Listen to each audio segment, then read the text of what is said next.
जय श्री हरि। तुमेव माता च पिता तुमेव बन्धुश्च सखा तुमेव विद्या द्रविणं तुमेव सर्वं देव वसुदेव सुतं देवं कंसचाणूरमर्दनं देवकी परमानंदम कृष्णं वंदे जगद्गुरुं। जय श्री हरि। प्रभु, आप सब श्रीमद् भगवद गीता के 10वें अध्याय का श्रवण कर रहे हैं, जिसमें प्रभु श्री कृष्ण जो है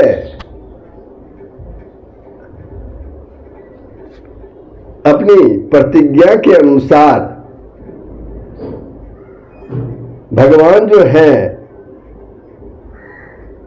20वें से 39वें श्लोक तक अपने विभूतियों का वर्णन कर रहे हैं। पिछले दिनों आप सबों ने श्रीमद् भगवद गीता के 10वें अध्याय का श्लोक 19, 20, 21 का श्रवण किया था, और जिसमें प्रभु ने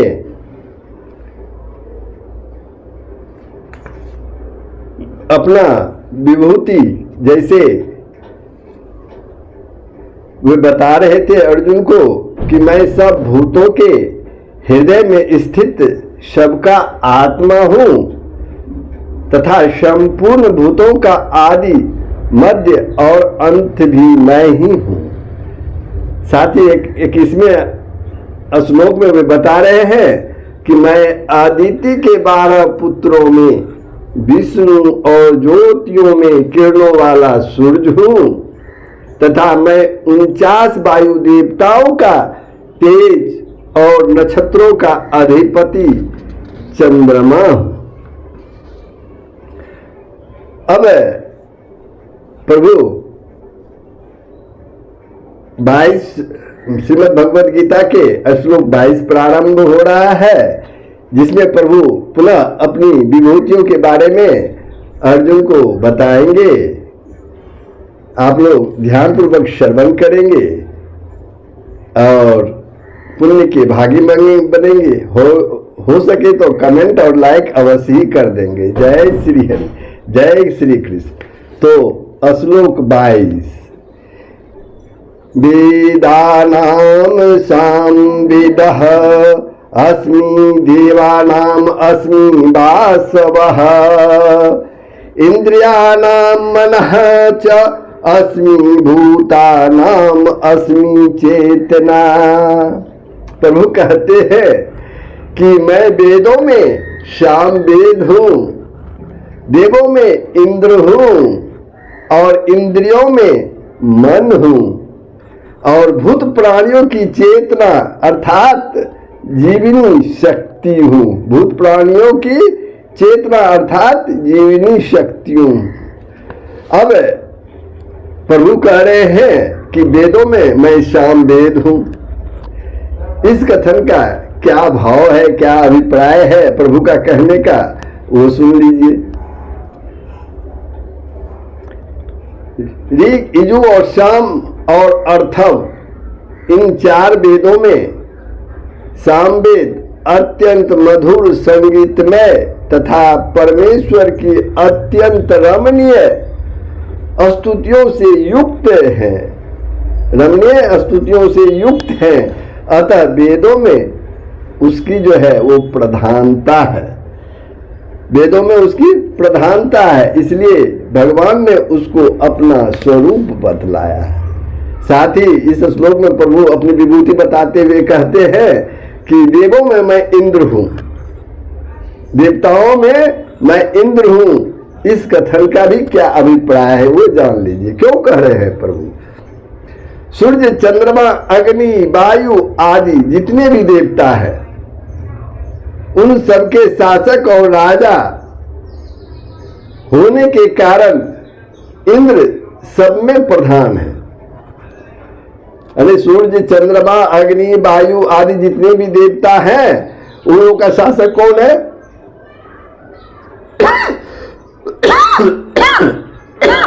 इंद्र है, इसलिए वो सब में प्रधान है। अतः उनको भगवान ने अपना स्वरूप बतलाया है। साथ ही प्रभु कहते हैं इंद्रियों में मन हूं। इसका भाव है चक्षु, श्रोत, त्वचा, रसना, त्राण, वाक, हाथ, पैर, उपस्थ और गुदा तथा मन। इन 11 इंद्रियों में, ये 11 इंद्रियां हुई, इन इंद्रियों में मन अन्य 10 इंद्रियों का स्वामी है तथा प्रेरक है। उन सबसे सूक्ष्म और श्रेष्ठ होने के कारण सब में प्रधान है, इसलिए उसको भगवान ने अपना स्वरूप बतलाया है। और ये भी कहे भगवान इस श्लोक में कि भूत प्राणियों की चेतना मैं ही हूं। तो इसका ये भी कहने का भाव है समस्त प्राणियों की जो ज्ञान शक्ति है, सभी प्राणियों की जो ज्ञान शक्ति है, जिसके द्वारा उनको दुख सुख और समस्त पदार्थों का अनुभव होता है, सारे पदार्थों का अनुभव होता है, जो अंतःकरण की वृत्ति विशेष है। 13वें अध्याय के 6ठे श्लोक में जिसकी गणना क्षेत्र के विकारों में की गई है, उस ज्ञान शक्ति का नाम चेतना है। यह प्राणियों के समस्त अनुभवों की हेतु भूता प्रधान शक्ति है, इसलिए इसको भगवान ने अपना स्वरूप बतलाया है। अब श्लोक 23। रुद्रानाम शंकरः च अस्मि वितेशे अक्षर छसाम वसुनाम पावकश्चास्मि मेरु शिखरी नामहम्। मैं 11 रुद्रों में शंकर हूं। मैं 11 रुद्रों में शंकर हूं, प्रभु कह रहे हैं। और यक्ष तथा राक्षसों में धन का स्वामी कुबेर हूं। यक्ष तथा राक्षसों में धन का स्वामी कुबेर हूं। मैं 8 वसुओं में अग्नि हूं और शिखर वाले पर्वतों में समेरु पर्वत हूं। शिखर वाले पर्वतों में समेरु पर्वत हूं। इस श्लोक में प्रभु कह रहे हैं, अपनी विभूति बता रहे हैं श्लोक 23 में। अब यहां प्रश्न उठता है कि 11 रुद्र कौन है और उनमें शंकर को अपना रूप बतलाने का क्या अभिप्राय है? प्रभु कह रहे हैं ना 11 रुद्र मैं शंकर हूं। तो 11 रुद्र है कौन और उनमें शंकर को अपना रूप बतलाने का क्या भाव है प्रभु द्वारा अपनी विभूति बताते हुए? तो हर बहुरूप त्रयंबक अपराजित वृषा कपि शंभु कपर्दी रेवत मृगव्याध सर्व और कपाली, ये 11 रुद्र कहलाते हैं। इनमें शंभु अर्थात शंकर सबके, इनमें शंभु यानी शंकर भगवान बोले सबके अधीश्वर है, राजा है तथा कल्याण प्रदाता और कल्याण स्वरूप है। कल्याण प्रदाता और कल्याण स्वरूप है कौन? प्रभु शंकर। इसलिए उन्हें भगवान ने अपना स्वरूप कहा है। और ये भी कहे इस श्लोक में भगवान ने कि यक्ष राक्षसों में धनपति कुबेर हूं मैं। ये बतलाने का क्या भाव है? कुबेर जो है यक्ष राक्षसों के राजा तथा उनमें श्रेष्ठ है और धनाध्यक्ष के पद पर आरूढ़ प्रसिद्ध लोकपाल है। इसलिए भगवान ने उनको अपना स्वरूप बतलाया है। अब एक प्रश्न और भी उठता है, 8 वसु कौन से हैं और उनमें पावक यानी अग्नि को अपना स्वरूप बतलाने का क्या भाव है प्रभु द्वारा, जो प्रभु अपनी विभूति में अग्नि को अपना स्वरूप मानते हैं। तो इसका भाव समझ लीजिए। धर ध्रुव सोम अह अनिल अनल प्रत्युष और प्रभास, इन आठों को वसु कहते हैं। इसमें अनल यानी अग्नि वसुओं के राजा हैं और देवताओं को हवि पहुंचाने वाले हैं। जग में जो हवि डाला जाता है वो अग्नि के माध्यम से ही देवताओं को के पास पहुंच पाता है। इसके अलावे वे भगवान के मुख भी माने जाते हैं, इसलिए अग्नि यानी पावक को भगवान ने अपना स्वरूप बताया है। साथ ही इस श्लोक में प्रभु ने कहा है कि शिखर वालों में मैं मेरू, शिखर वाले में मेरू मैं ही हूं। इस कथन का क्या भाव है? तो शमेरु पर्वत नक्षत्र और द्वीपों का केंद्र तथा सुवर्ण और रत्नों का भंडार माना जाता है। कौन? शमेरु पर्वत। उसके शिखर अन्य पर्वतों की अपेक्षा ऊंचा है। इस प्रकार शिखर वाले पर्वतों में प्रधान होने से सुमेरु को भगवान ने अपना स्वरूप बतलाया है। अब श्लोक 24 पुरोधसाम च मुख्यम मां विद्धि पार्थ बृहस्पति सेनानि नामहं स्कंधा सरसाम अस्मि सागरः। श्लोक 24।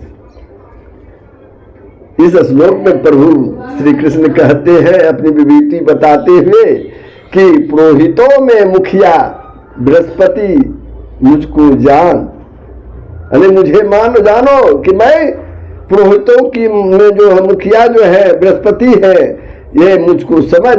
हे पार्थ, अर्जुन से कहते हैं हे पार्थ, मैं सेनापतियों में स्कंद और जलाशय में समुद्र हूं। तो यहां प्रश्न उठता है, बृहस्पतियों को अपना स्वरूप बतलाने का क्या अभिप्राय है? श्लोक का अर्थ और उसके बतलाने का भाव जब तक हम नहीं जानेंगे तब तक इसका अर्थ हम लोग नहीं समझ पाएंगे। बृहस्पति जो है देवराज इंद्र के गुरु, देवताओं के कुल पुरोहित और विद्या बुद्धि में सर्वश्रेष्ठ है तथा संसार के सभी पुरोहितों में मुख्य और संसार के सारे पुरोहितों में वे मुख्य राजा माने गए हैं। इसलिए भगवान ने उनको अपना स्वरूप कहा है। अब एक प्रश्न उठता है, इसमें आया है स्कंद। स्कंद कौन है आखिर? और सेनापतियों में इनको भगवान ने अपना स्वरूप क्यों बतलाया है? तो इसका भी कारण है। प्रभु कहते हैं स्कंद का दूसरा नाम कार्तिकेय है।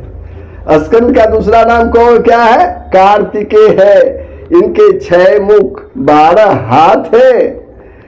ये महादेव जी के पुत्र और देवताओं के सेनापति है। ये प्रभु शंकर के पुत्र और देवताओं के सेनापति हैं। संसार के सभी सेनापतियों में वे प्रधान हैं।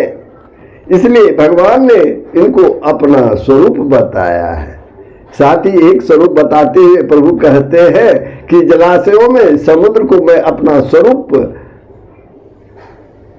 बतला रहा हूं। इसका कारण है पृथ्वी पर जितने भी जलाशय हैं उन सब में समुद्र बड़ा और सबका राजा माना गया है। अतः समुद्र की प्रधानता है, इसलिए समस्त जलाशयों में समुद्र को भगवान ने अपना स्वरूप बतलाया है। आगे भी श्लोक 25, 26, 39 में श्लोक तक भगवान जो है अपनी विभूतियों का वर्णन कर रहे हैं, स्वरूप बतला रहे हैं। तो प्रभु मैं श्लोक 24 पर विश्राम लेता हूं। आप लोग इसका श्रवण करें, खास करके कमेंट और लाइक और शेयर अवश्य कर दें। जय श्री हरि। सबका कल्याण हो, पूरे विश्व का कल्याण हो। जय श्री हरि।